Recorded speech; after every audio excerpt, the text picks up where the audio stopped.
So on to segment number 6, and this one we're going to talk about the introduction of specialized pathways on the level 3. So as you may probably know by this point, the CFA Institute introduced these specialized pathways in which candidates for the level 3 will be allowed to choose one of these three specialized pathways, either portfolio management, private markets, or private wealth. Whereas before 2025, there was no such thing, and so basically the main focus of the level 3 curriculum was portfolio management and wealth planning, which had a weight between 35 and 40%. Now, instead of that, each of these the specialized pathway has a weight between 30 and 35%. For those who want to keep the same curriculum as to keep doing the same curriculum as before, they can choose the same pathway, this pathway. So portfolio management, same as before, or they can alternatively go to private markets or to private wealth. Now, for me, and having gone through the CFA program, and also have been gone through the CIA, the Chartered Alternative Investment Analyst program, for me, this sounds awfully familiar to some of that content, because, of course, in the context of the private markets, and also because I know the curriculum, even though I never went through it, I never had the certification, but I know the topics that are into the Certified Financial Planner curriculum, the designation, the CFP, that also sound awfully familiar with the private wealth pathway.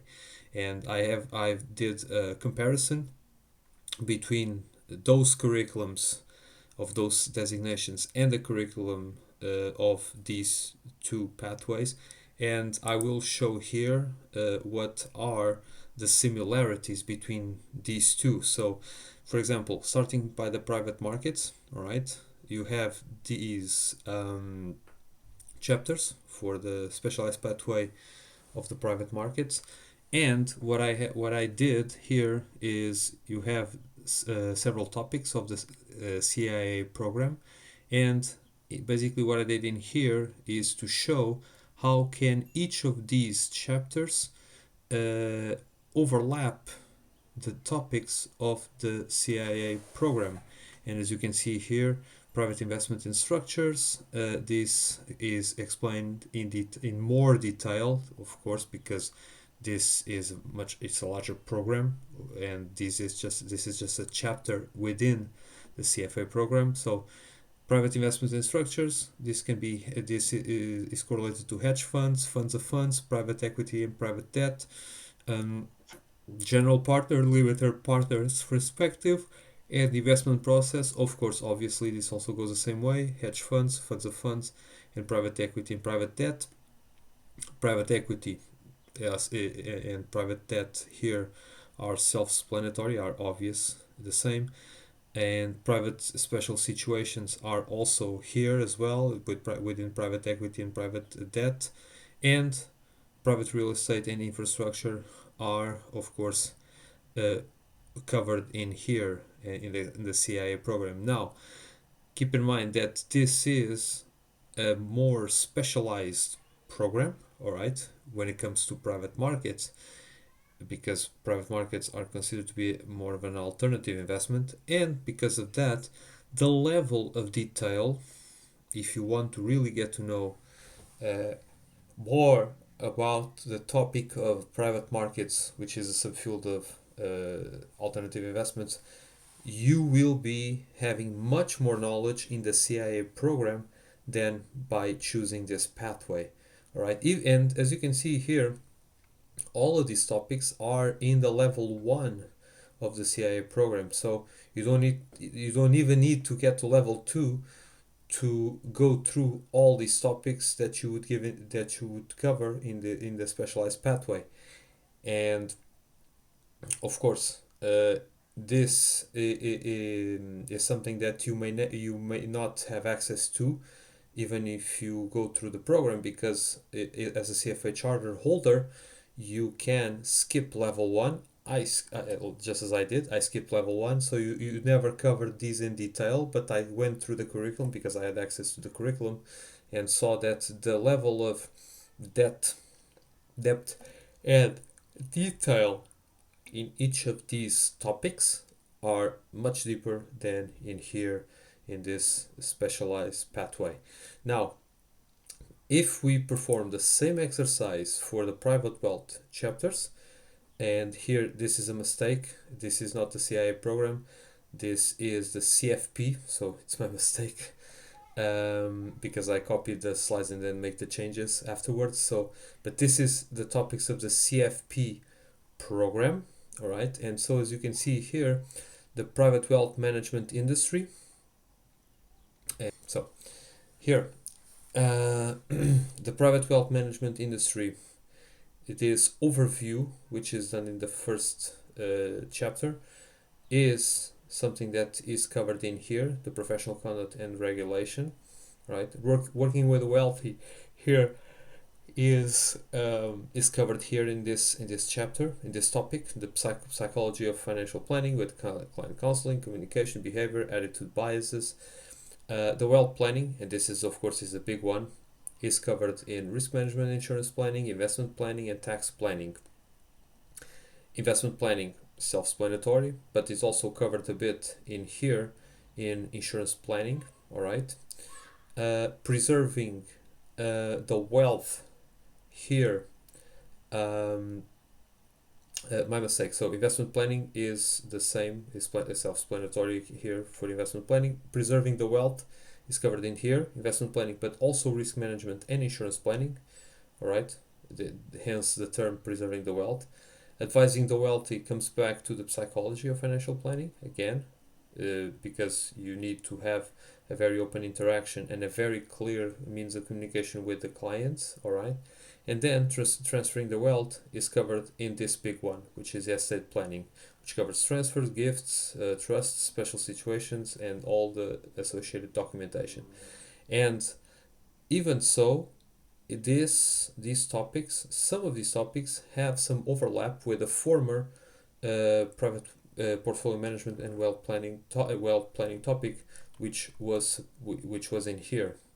All right, so there is some overlap between these two pathways, between this pathway and the former curriculum, which I believe it is also the same. I went through it, so I didn't find any material changes. So this is basically the same, and there is some overlap between the portfolio management and wealth planning and these chapters of private wealth.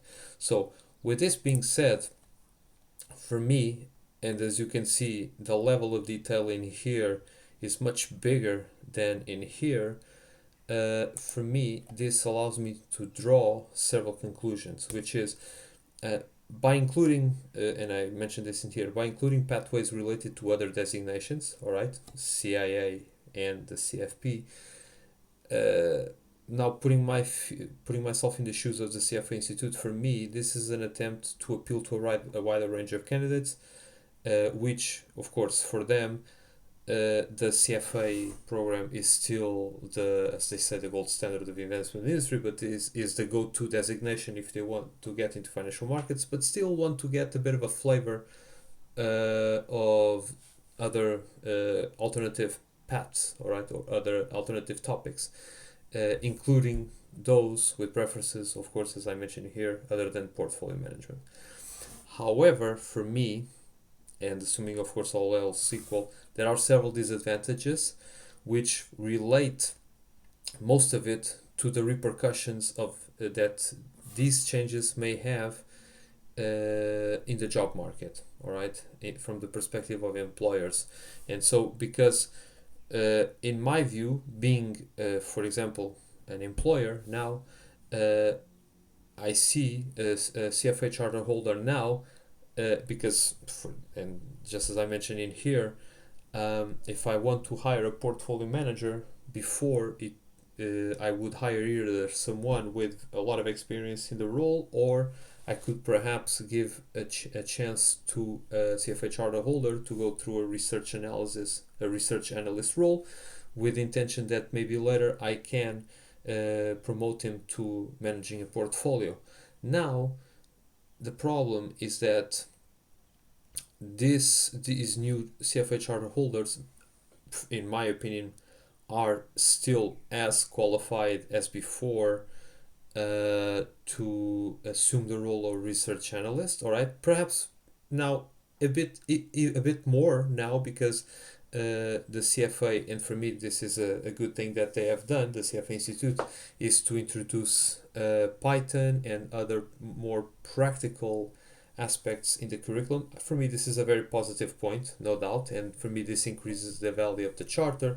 But by introducing these pathways, and because the CFA Charter does not make any distinction between between charter holders who took a pathway or CFA charter holders who took another pathway, and so employers will not be able to know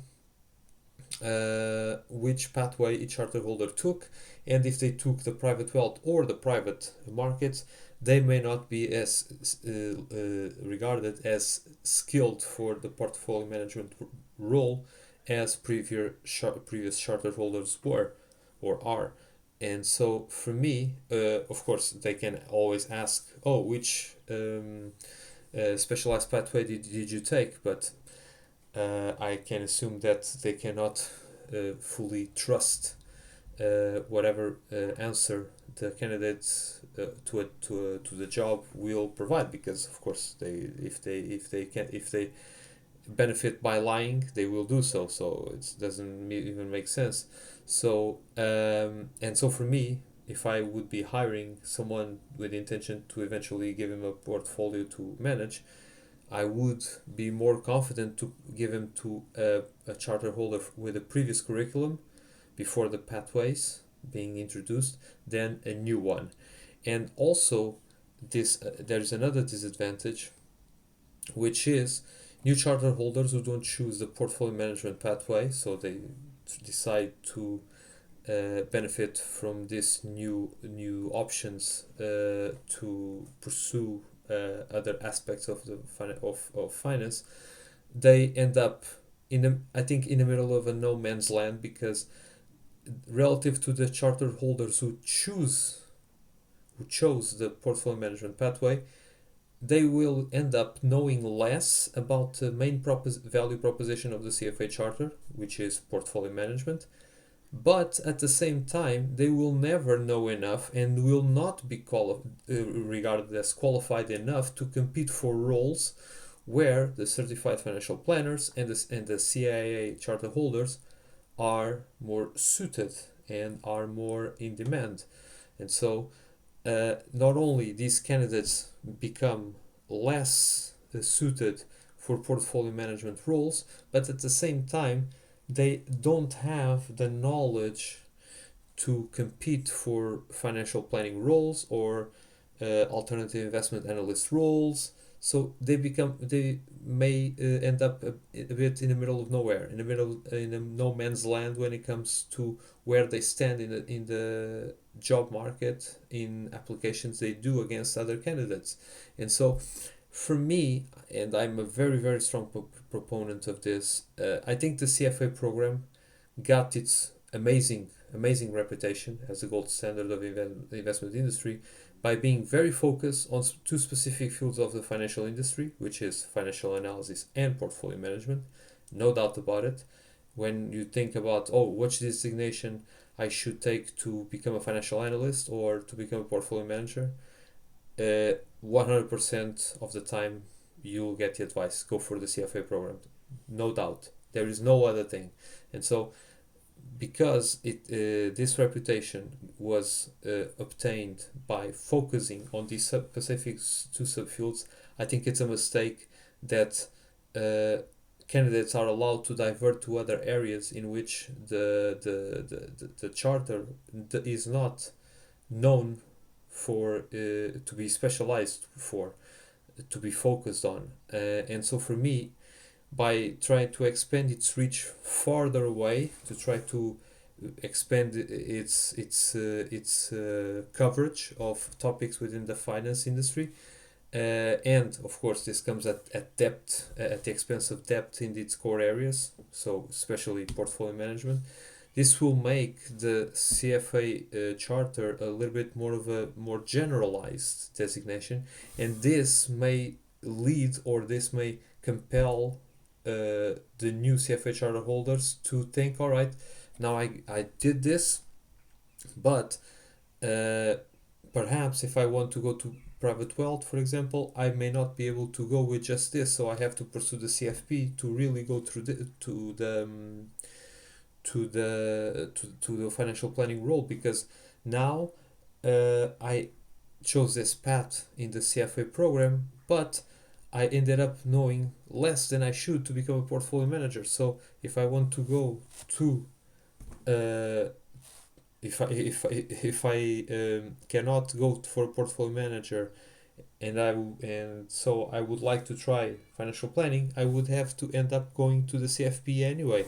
So, and the same reasoning goes to the CIA. And so I think this is not the ideal scenario for new charter holders, or new candidates who want to pursue the CFA charter. And so, in conclusion, for me, new charter holders are less likely to see their efforts recognized in the job market than their previous peers. And for me, this is very important, and I think that new candidates to the CFA program should regard seriously this detail, this matter, before they're making any decisions whether or not to pursue the program.